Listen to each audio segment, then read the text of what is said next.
Evangelija po Luku.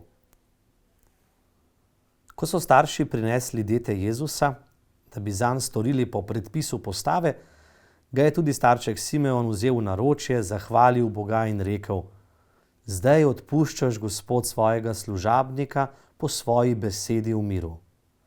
Kajti moje oči so videle tvoje zveličanje, ki si ga pripravil pred obličjem vseh narodov. Luč v razsvetljenje poganov in slavo Izraela, tvojega ljudstva. Dragi otroci, obhajamo praznik svečnice. Ja, 40 dni je že od rojstva našega Gospoda Jezusa. In ta praznik nosi naslov svečnica. Že iz same besede lahko ugotovimo, da bo nekaj spet v povezavi s svečami. Sveča je pa luč. In če je sveča samo postavljena in je ne prižgemo, nima svoje vloge. In zato se danes zahvaljujemo tudi za vse naše redovnike in redovnice.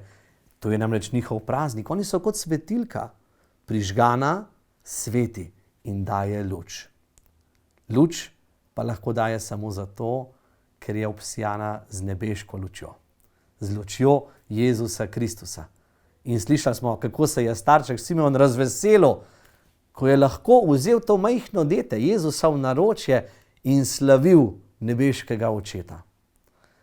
Tudi mi lahko vzamemo tega malega Jezusa v naročje, v svoje življenje in tudi z njim dajemo svetu luč.